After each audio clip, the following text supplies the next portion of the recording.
നമസ്കാരം, AD news മലയാളത്തിലേക്ക് സ്വാഗതം. 2024 കീം പ്രവേശന പരീക്ഷയുമായി ബന്ധപ്പെട്ട പ്രധാനപ്പെട്ട കുറച്ച് കാര്യങ്ങളാണ് നമ്മൾ പറയുന്നത്. ഇന്നലെ രാവിലെ മുതൽ കാൻഡിഡേറ്റ് പോർട്ടലിൽ കുട്ടികൾക്കുള്ള അഡ്മിറ്റ് കാർഡ് പ്രവേശന പരീക്ഷാ കമ്മീഷണർ ലഭ്യമാക്കിയിട്ടുണ്ട്. ഇനി ശ്രദ്ധിക്കേണ്ടത് ഒന്നാമത്തത് പരീക്ഷാ തീയതി സംബന്ധിച്ചാണ്. എഞ്ചിനീയറിംഗ് പരീക്ഷയ്ക്കും ഫാർമസി പരീക്ഷയ്ക്കും ഒരുമിച്ച് അപ്ലൈ ചെയ്തിട്ടുള്ള വിദ്യാർത്ഥികൾക്ക് ജൂൺ 5 മുതൽ 9 വരെയുള്ള ദിവസങ്ങളിൽ ഏതെങ്കിലും ഒരു തീയതിയായിരിക്കും പരീക്ഷയ്ക്കായിട്ട് നൽകിയിട്ടുണ്ടാവുക. നിങ്ങളുടെ അഡ്മിറ്റ് കാർഡിൻ്റെ മുകളിൽ എഞ്ചിനീയറിംഗ് ആൻഡ് ഫാർമസി എക്സാം എന്ന് തന്നെ എഴുതിയിട്ടുണ്ടാകും. അതിൽ ഏതാണോ നിങ്ങൾ ഡേറ്റ് നിശ്ചയിച്ചിട്ടുള്ളത് ആ ദിവസം പരീക്ഷ എഴുതുക. ആ ഒരൊറ്റ പരീക്ഷ കൊണ്ട് നിങ്ങൾക്ക് എഞ്ചിനീയറിങ്ങിൻ്റെയും ഫാർമസിയുടെയും റാങ്ക് ലിസ്റ്റുകളിൽ വെവ്വേറെ നിങ്ങളുടെ സ്കോർ പരിഗണിക്കുമെന്ന് പ്രവേശന പരീക്ഷാ കമ്മീഷണർ അറിയിച്ചിട്ടുണ്ട്. ഫാർമസി പരീക്ഷയ്ക്ക് മാത്രം അപ്ലൈ ചെയ്തിട്ടുള്ള വിദ്യാർത്ഥികൾക്ക് ജൂൺ 6 മിക്കവാറും പരീക്ഷാ തീയതി നിശ്ചയിച്ചിട്ടുണ്ടാവുക. അവരും ആ ദിവസത്തെ പരീക്ഷ മാത്രം എഴുതിയാൽ മതിയാകും. രണ്ടാമത്തെ കാര്യം പരീക്ഷാ സെൻറ്റർ സംബന്ധിച്ചാണ്.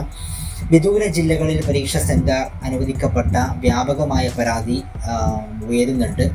അതിൽ മാറ്റം വരുമോ എന്ന് നമുക്ക് ഇതുവരെയും പറയാറായിട്ടില്ല. നിലവിലെ സാഹചര്യത്തിൽ അങ്ങനെ ഒരു തീരുമാനം, സെൻറ്റർ മാറ്റം അനുവദിക്കുന്നത് സംബന്ധിച്ചൊരു തീരുമാനം ഇതുവരെ പ്രവേശന പരീക്ഷാ കമ്മീഷണർ എടുത്തിട്ടില്ല. ഇനി അങ്ങനെ സെൻറ്റർ ലഭിച്ച വിദ്യാർത്ഥികളുടെ മുന്നിൽ ചെയ്യാനുള്ള ഒരു കാര്യം എന്താണെന്ന് വെച്ചാൽ, ഇന്ന് തന്നെ അങ്ങനെ വിദൂര യാത്ര ദുഷ്കരമാകും വിധത്തിൽ വിദൂര ജില്ലകളിൽ സെൻറ്റർ അനുവദിച്ച കുട്ടികൾ പ്രവേശന പരീക്ഷാ കമ്മീഷണർക്കും ഉന്നത വിദ്യാഭ്യാസ വകുപ്പ് മന്ത്രി ആർ ബിന്ദുവിനും ഇമെയിൽ മുഖേന പരാതി അയക്കുക. ഈ പ്രശ്നങ്ങൾ മലയാളത്തിലോ ഇംഗ്ലീഷിലോ ഈ വിഷയം പറഞ്ഞിട്ട് ഈ യാത്ര ദുഷ്കരമാണ്, അനുകൂലമായ നടപടി ഉണ്ടാകണമെന്നൊക്കെ ആവശ്യപ്പെട്ടുകൊണ്ട് ഒരു പരാതി ഇമെയിൽ മുഖേന അയക്കുക. സർക്കാരിനും പ്രവേശന പരീക്ഷാ കമ്മീഷണർക്കും അത് സംബന്ധിച്ച തീരുമാനങ്ങൾ എടുക്കുന്നതിന് ഇനിയും സമയമുണ്ട്. പ്രായോഗികമായിട്ട് നിലവിലെ സാഹചര്യത്തിൽ സാധ്യത കുറവാണെങ്കിലും ഒരു ശ്രമം നടത്തുന്നത് നല്ലതായിരിക്കും. മറ്റൊരു കാര്യം ശ്രദ്ധിക്കേണ്ടത്, സെൻറ്റർ എവിടെയാണ് വരുന്നത് എന്ന് ഇന്ന് തന്നെ അതിൻ്റെ ലൊക്കേഷൻ എവിടെയാണ്, എങ്ങനെ പോകണം, യാത്രാ രീതി എങ്ങനെ ആയിരിക്കണം തുടങ്ങിയ കാര്യങ്ങൾ ഇന്ന് തന്നെ തീരുമാനമെടുക്കുക. ദേശീയപാതയിൽ റോഡ് പണി നടക്കുകയാണ്, മഴക്കാലമാണ്, അതുകൊണ്ട് ഗതാഗത തടസ്സങ്ങളുണ്ടാകാം, ട്രാഫിക് വഴിതിരിച്ചു വിടാം, അങ്ങനെ പല പ്രശ്നങ്ങളും ഉണ്ടാകാം. അത് മുൻകൂട്ടി കണ്ട് റിപ്പോർട്ടിംഗ് ടൈമിൽ എത്താൻ കഴിയും വിധത്തിൽ നേരത്തെ തന്നെ യാത്രയ്ക്കുള്ള ഒരുക്കങ്ങൾ പൂർത്തിയാക്കി വയ്ക്കുക എന്നത് വളരെ പ്രധാനമാണ്. ആ കാര്യം ശ്രദ്ധിക്കുക. കുട്ടികൾ ശ്രദ്ധിക്കേണ്ട മൂന്നാമത്തെ കാര്യം, പരീക്ഷയ്ക്ക് പോകുന്നതിന് മുമ്പ് അഡ്മിറ്റ് കാർഡ്, ഈ ഹാൾ ടിക്കറ്റ് അല്ലെങ്കിൽ ഈ അഡ്മിറ്റ് കാർഡ് നിർബന്ധമായും അത് പ്രിൻ്റ് ഔട്ട് തന്നെ എടുക്കണം. പ്രിൻ്റ് ഔട്ട് ഉള്ള അഡ്മിറ്റ് കാർഡുമായി ചെന്നാൽ മാത്രമേ പരീക്ഷാ ഹാളിൽ ഹാജരാകാൻ സാധിക്കുകയുള്ളൂ. ഈ അഡ്മിറ്റ് കാർഡിനൊപ്പം നിർബന്ധമായും ഫോട്ടോ പതിച്ച ഏതെങ്കിലും ഒരു തിരിച്ചറിയൽ കാർഡും കയ്യിൽ കൊണ്ടുപോകേണ്ടതാണ്. അഡ്മിറ്റ് കാർഡിൻ്റെ പ്രിൻ്റ് ഔട്ടും വേണം, ഫോട്ടോ പതിച്ച തിരിച്ചറിയൽ കാർഡും വേണം. അത് സ്കൂൾ ഐഡൻറ്റിറ്റി കാർഡ്, അതല്ലെങ്കിൽ PAN card, driving licence, voter ID, Aadhaar card, passport, +2 photo പതിച്ച ഹാൾ ടിക്കറ്റ്, അതല്ലെങ്കിൽ ബാങ്ക് പാസ്ബുക്ക്, ഇങ്ങനെയുള്ള ഏതെങ്കിലും ഒരു രേഖ അഡ്മിറ്റ് കാർഡിനൊപ്പം വിദ്യാർത്ഥി കയ്യിൽ കരുതണം.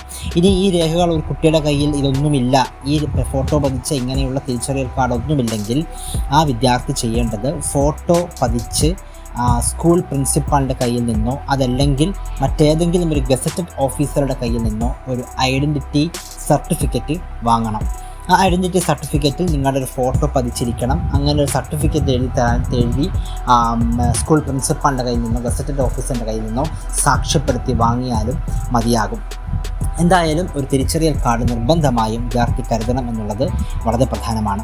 മറ്റൊരു പ്രധാനപ്പെട്ട അപ്ഡേറ്റ് പ്രവേശന പരീക്ഷാ കമ്മീഷണറേറ്റിൽ നിന്ന് വന്നിട്ടുള്ളത്, നേരത്തെ തന്നെ നിങ്ങളുടെ ഫോട്ടോ, നിങ്ങളുടെ ഒപ്പ്, അതുപോലെ തന്നെ 10ാം ക്ലാസ്സിലെ സർട്ടിഫിക്കറ്റ്, ഇതിൽ എന്തെങ്കിലും അപ്ലോഡ് ചെയ്തതിൽ എന്തെങ്കിലും തെറ്റുണ്ടെങ്കിൽ തിരുത്താൻ നേരത്തെ തന്നെ പല പ്രാവശ്യം സമയം അനുവദിച്ചിരുന്നു.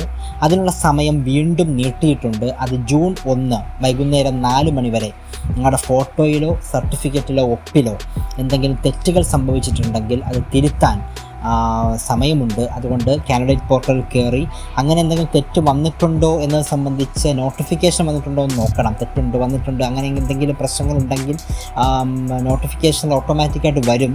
അത് വന്നില്ലെങ്കിൽ തന്നെ നിങ്ങൾക്ക് എന്തെങ്കിലും മാറ്റം വരുത്തണം. അത് പുതിയൊരു ഒപ്പ് പ്രശ്നമുണ്ടെന്നൊക്കെ തോന്നിയാൽ ജൂൺ 1 വൈകുന്നേരം 4 മണി വരെ ഇത് തിരുത്താൻ സമയം അനുവദിച്ചിട്ടുണ്ട്. ഇത്രയും കാര്യങ്ങളാണ് ഇന്ന് നമ്മൾ പ്രധാനമായിട്ടും അഡ്മിറ്റ് കാർഡ് ലഭിച്ച കുട്ടികൾ ശ്രദ്ധിക്കേണ്ടത്. ഇനി പരീക്ഷാ ഹാളിൽ കയറുമ്പോൾ എന്തൊക്കെ ചെയ്യണം? പരീക്ഷാ ഹാളിലേക്ക് നമുക്കറിയാം ആദ്യമായാണ് ഓൺലൈൻ പരീക്ഷ നടക്കുന്നത്. അപ്പോൾ എന്തൊക്കെയാണ് ചെയ്യേണ്ടത്? പരീക്ഷാ ഹാളിൽ ചെല്ലുമ്പോൾ എന്തൊക്കെയായിരിക്കും നടപടിക്രമങ്ങൾ? ഈ കാര്യങ്ങളൊക്കെ എല്ലാം വിശദമായിട്ട് നമുക്ക് വരും ദിവസത്തിൽ ചർച്ച ചെയ്യാം.